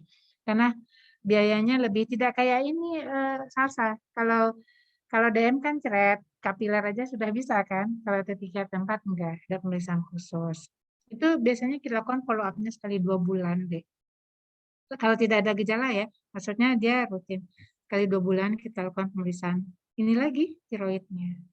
Itu protapnya ya, tapi biasanya pengalaman kita di lapangan, kita bisa melihat kok dari gejala pasien itu, oh ini jadwal pemeriksaan T3 T4, oh enggak perlu kok, pasiennya ini kok better gitu. Karena kan kita melakukan itu berbagai pertimbangan ya, Dek. Pertimbangan kebijakan, pertimbangan anggaran, pertimbangan kondisi pasien. Kalau pasiennya bagus, ini kita lakukan sekali 6 bulan aja deh. Kalian tuh nanti kita lakukan pemeriksaan ini ya, torak. Besaran enggak jantungnya. Gitu. Dan biasanya pasien yang hipoparathyroid dia kan gangguan emosinya sangat labil. Gitu. Salah satu biasanya pasien itu kita biasanya tambah timnya dengan psikiater kalau sudah ada yang ini. Cenderungan labil. Begitu, Salsa. Ya, baik Ibu, mohon izin bertanya kembali Ibu. Sekiranya kalau misalkan pasien tiroid itu minum obat yang selamanya itu, apakah ada efek sampingnya Ibu? Dan apakah efek sampingnya itu salah satunya ada kebas di kaki atau tangan Ibu? Kebas ya, kebas pada tangan ya Ibu. Lanjut ya, Safira. Iya Bu. Kebas itu malah ini deh, itu gejala awal deh biasanya. Kita dari pasiennya kebas, baru kita kejar pasiennya. Kebas itu sebenarnya semutan ya, semutan. Nah, itu salah satu gejala dari gangguan tiroid. Justru itu gejalanya deh. Cuma pemakaian yang lama ini enggak deh, enggak ada. Kita kan dosisnya sudah kita sesuaikan. Enggak ada efek samping pemakaian yang lama. Makanya itu tetap kita follow up deh hasilnya. Kalau hasilnya banyak T3 T4-nya sudah kecenderungan normal, dosisnya kita kurangi. Dosisnya kita kurangi. Kalau kondisi pasiennya naik turun, tetap lanjut. Makanya kayak kalau TBC pengobatannya kan minimal 6 bulan ya, jadi makan obat terus-menerus. Kalau pasien hipertensi itu kecenderungan dia makan obatnya seumur hidup. Pasien gangguan tiroid kecenderungannya makan obatnya juga seumur hidup. Seumur hidup gitu ya. Tapi dengan ini follow up dan dosis seumur hidup. Ada berapa penyakit yang makan obatnya forever. Gitu. Tapi tidak ada masalah.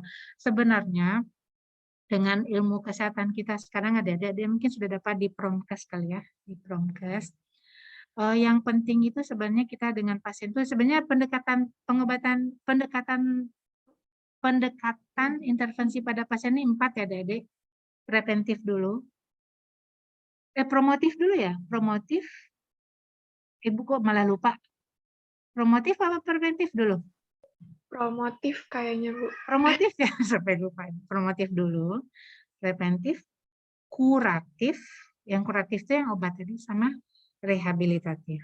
Kalau adik-adik fisioterapi kan fokus biasanya di rehabilitatif. Tapi kadang-kadang kuratifnya ada. Ada kuratif fisioterapi juga. Cuma sekarang kecenderungan kita startnya dari awal. Promo dan prevent. Promo dan prevent itu sangat memotong gejalanya. Jadi ketika pasien itu kita munculkan ininya, namanya itu semangat dia untuk sehat itu biasanya sangat banyak adik-adik. Makanya pasti ada ingat kalau Beratu ya Bu Kajor bilang, ayo ada fisioterapi, tampilannya inilah fresh, kemudian smile, berapi-api memberikan ini ke pasien. Karena itu salah satu semangat ke pasien. Jadi dari dirinya timbul. Jadi kalau dari dirinya timbul, sampai ke sini, mempengaruhi hipotalamus, mindset-nya itu dia sehat, itu hipotalamus, adrenalin, endorfinnya ini seimbang. Nah, kalau kayak pasien DM, salsa, kalau seperti itu, kecenderungan nanti insulinnya itu menjadi aktif. Ada penelitiannya gitu ya. Tiroid kok DM tiroid salsa begitu ya.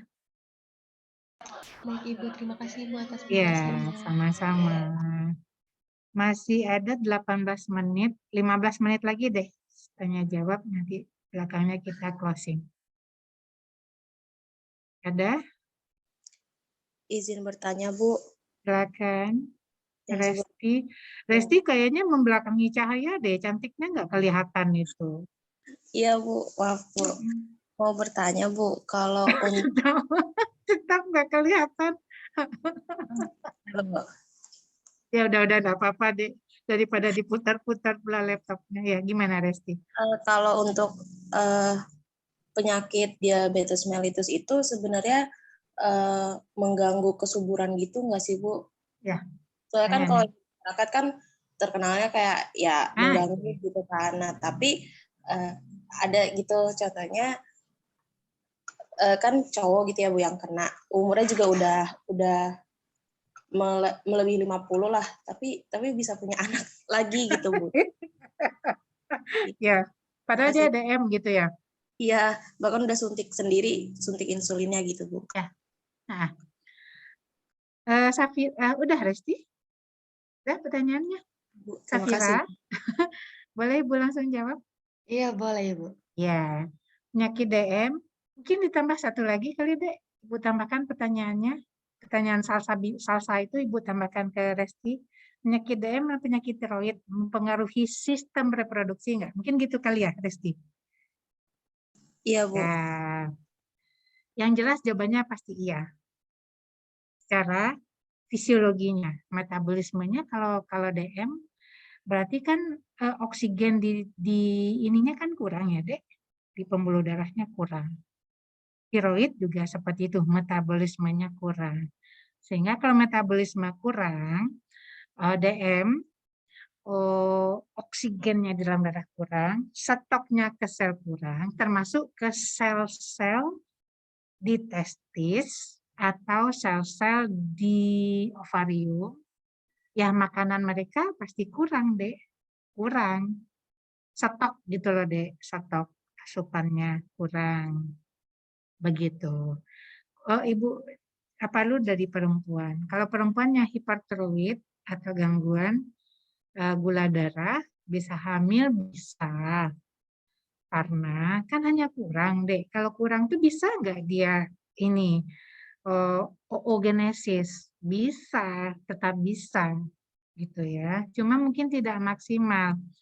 Yang seharusnya setiap 1 bulan dia menghasilkan 1 telur, sel telur yang matang, proses oogenesisnya, mungkin ini sekali 4 bulan aja. Lah asupannya kurang kok, glukosanya, oksigen di darahnya, atau metabolismenya. Selamat pagi Ibu Kajur. Ya, Ibu Kajur izin mengajar sebentar ya Bu Kajur. Formal. Ya, itu. Termasuk yang tiroid. Metabolismenya kan kurang gitu. Tapi bagaimana bisa? Oogenesisnya bisa. Mungkin sekali 3 bulan, sekali 4 bulan sel telurnya. Menstruasinya tetap terganggu biasanya, khusus yang tiroid. Kalau yang laki-laki, ya laki-laki itu kan punya berjuta-juta sperma, Dek. Mungkin dari 1 juta sperma itu kalau yang dia tidak tiroid atau DM, 1 juta itu semuanya spermanya kuat. Bersaing. Tapi ini mungkin dari 1 juta itu hanya 1-2 yang bagus. 1-2 yang bagus itu ya capek-capek dia sampai ke tuba falopii. Tetap bisa menghamili bisa, tapi enggak mungkin ketika spermanya dikeluarkan langsung hamil, enggak. Mungkin berulang-ulang. Begitu Resti. Bisa. Dan khusus untuk laki-laki, kalau dia DM, ini kita orang kesehatan ya, kita tidak ada bicara pornografi.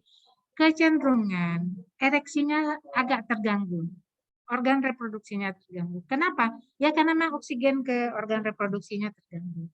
Jadi ereksinya terganggu. Tapi bisa ereksi enggak, Bu? Bisa. Tapi tidak lama.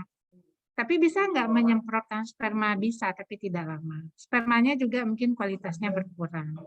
Pada perempuan juga gangguan pada orgasme biasanya. Begitu, Resti. Baik Bu Ica, terima kasih atas jawabannya. Ya, jadi bisa menghamili dan bisa hamil, tapi lebih lama aja nih time, gitu ya. Oke, ada lagi, masih ada waktu 5 menit lagi deh, belum kita closing.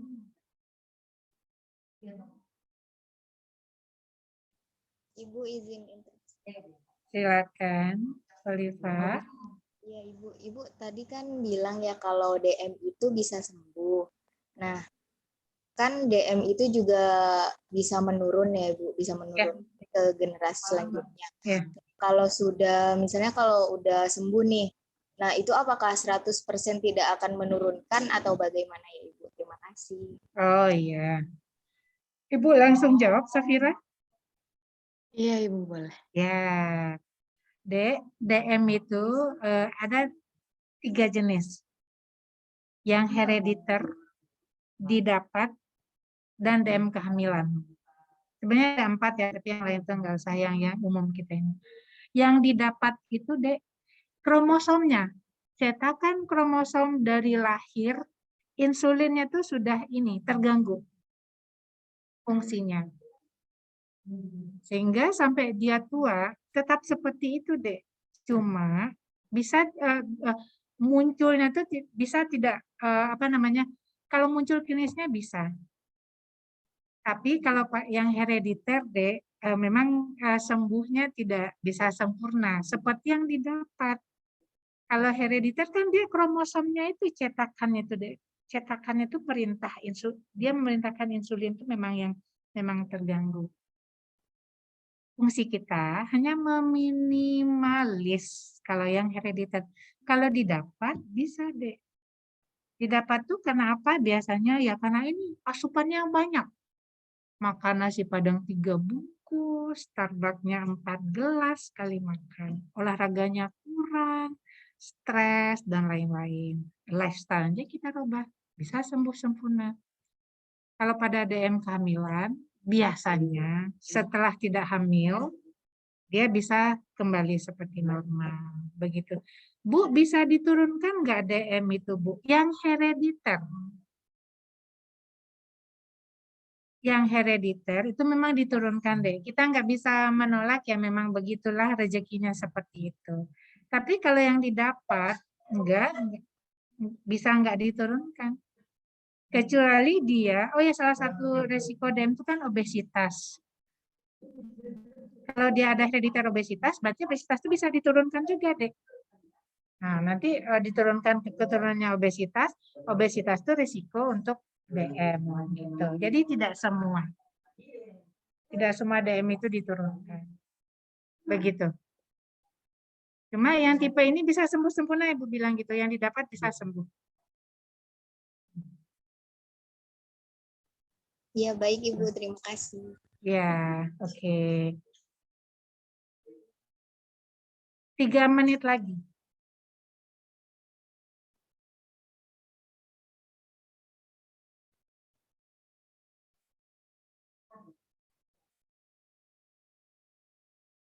Masih ada? Tidak? Kalau tidak, Safira, boleh di closing aja, Safira? Iya, baik Ibu. Ya, baik. Terima kasih teman-teman atas yang sudah menyimak dan sudah bertanya, dan terima kasih juga kepada Bu Ica atas penjelasan lebih lanjutnya. Sekian dari kami, kurang lebihnya mohon maaf. Wassalamualaikum warahmatullahi wabarakatuh. Waalaikumsalam warahmatullahi wabarakatuh. Baiklah adik-adik, Ibu komentari dulu ya kelompok. Yang pertama PPT-nya cukup bagus, cuma PPT awalnya itu agak padat, rapat ya. Sebenarnya barisnya tuh hanya 6 baris maksimal gitu ya. Yang katanya 8 kata ke kanan gitu ya. Cuma lain-lainnya bagus kok, eye catching ya PPT-nya. Moderatornya udah bagus ya karena udah pengalaman ya, sudah semester 4 ya deh, udah terbiasa ya. Moderatornya bagus, presentannya juga udah bagus karena memang udah lebih senior ya daripada adik-adiknya. Kita audio juga aktif karena masih pagi ya, masih fresh. Oke, kita beri tepuk tangan untuk kelompok presentan. Ya, baiklah adik-adik semuanya. Terima kasih banyak. Sama Ibu sudah selesai ya. Indah. Indah satu lagi siapa? Si pennya Indah? Firda Ibu. Siapa? Ada kurang jelas. Firda Anissa Ibu. Firda, padahal Firda juga sering ini Ibu ya. Cuma Ibu suka ini deh, aduh. Firda sering-sering chatting Ibu ya. Chat Ibu ya, Bu. Saya si pen penunjang gitu ya, Firda. Biar Ibu. Ya, baik Ibu. Biar Ibu ini. Nah, Indah sama Firda, terima kasih banyak sudah mengarrange pertemuan ini. Nanti pesan Ibu, habis ini enggak Ibu lagi ya, tim yang lain, Pak Ali Amroji dengan Pak Muhammad Ali. Kalau Ibu dengan Bu Zara sudah selesai. Nanti untuk materi UTS-nya, Indah sama Firda, hanya materi Ibu sama materi Bu Zara saja. Jadi pertemuan 1 sampai pertemuan 6. Pertemuan 7 nanti kita gabung dengan setelah UTS supaya enggak ini. Jadi satu gitu ya. Kita seperti biasa UTS-nya pakai metode itu, metode SILEK VLC seperti biasa. Soalnya karena 1T 40 choice gitu ya. Nanti untuk jadwalnya menyesuaikan. Ibu tetap Ibu yang menggodok nilai, jadi nanti Ibu hanya minta nilai ke Pak Ali Amroji dan Pak Muhammad Ali serta Bu Zara.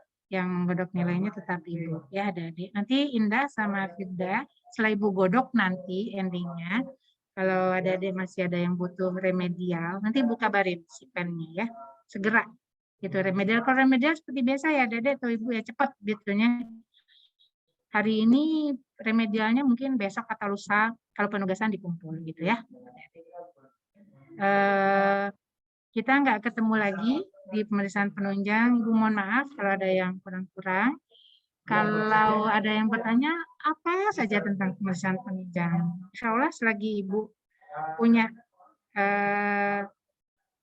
punya ilmu atau pengetahuannya, Ibu sharing kepada adik. Silakan sampai adik-adik sebelum wisuda menjadi seorang fisioterapis. Monggo, tanyakan ke Ibu. Gitu ya. Terima kasih banyak. Mohon maaf, semangat selalu. Jaga etika ya adik-adik, karena Pak Liam Roji itu kan dosen luar. Lihat kan bahwa adik-adik itu adalah anaknya Bu Ice.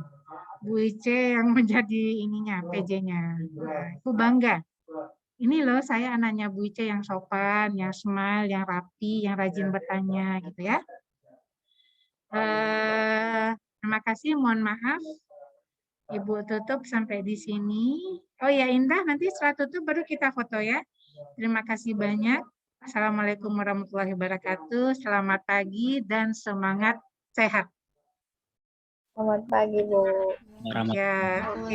Sebelum kita keluar dari rumah kita ini, difoto dulu ya, di screenshot yang kedua. Ya, baik, Ibu. Kalau bisa dibuka semua kameranya ya, Dede ya. Ya, untuk teman-teman diharap menyalakan kamera terlebih dahulu ya. Ya. Kita foto terlebih dahulu. 1, 2, 3. Slide 2.